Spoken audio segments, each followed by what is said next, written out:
2 മണിക്കൂർ നേരത്തേക്ക് സീറോ മലബാർ സഭയുടെ മെത്രാൻ സിനഡ് ചേരുന്നു. ആരാധനാക്രമ സംബന്ധമായ പ്രശ്നങ്ങളാൽ കലുഷിതമായിരിക്കുന്ന എറണാകുളം അങ്കമാലി അതിരൂപതയിലെ പ്രശ്നങ്ങൾ പരിഹരിക്കാൻ വെറും 2 മണിക്കൂർ കൊണ്ട് കഴിയുമെന്ന അതിസാഹസിക സിനഡാണ് സഭാചരിത്രത്തിൽ സംഭവിക്കാൻ പോകുന്നത്. വിശ്വാസികളെയും സഭാ സ്നേഹികളെയും അത്ഭുതപ്പെടുത്തുന്ന ഈ അസാധാരണ തീരുമാനം എന്തൊക്കെ പൊല്ലാപ്പുകൾക്ക് ഇനിയും വഴിവെക്കുമെന്ന് കണ്ടറിയണം.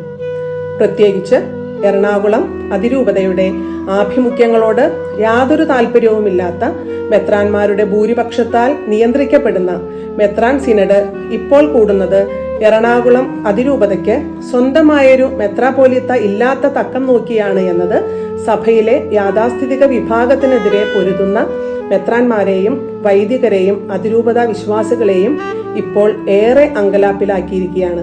സീറോ മലബാർ മീഡിയ കമ്മീഷൻ ഇറക്കിയ അറിയിപ്പ് ഇങ്ങനെ: സീറോ മലബാർ സിനഡിന്റെ പ്രത്യേക സമ്മേളനം കാക്കനാട്.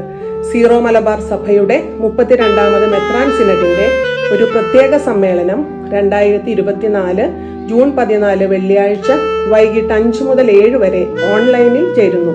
ഇത് സംബന്ധിച്ച വിജ്ഞാപനം സഭയുടെ പിതാവും തലവനുമായ major archbishop Mar Raphael Thattil പിതാവ് ഇന്നലെ മെത്രാന്മാർക്ക് നൽകി. ഏകീകൃത വിശുദ്ധ കുർബാനയർപ്പണ രീതി എറണാകുളം അങ്കമാലി അതിരൂപതയിൽ നടപ്പാക്കുന്നതുമായി ബന്ധപ്പെട്ട കാര്യങ്ങളെക്കുറിച്ച് തീരുമാനിക്കുന്നതിനാണ് പ്രത്യേക സിനഡ് സമ്മേളനം വിളിച്ചു ചേർത്തിരിക്കുന്നത്.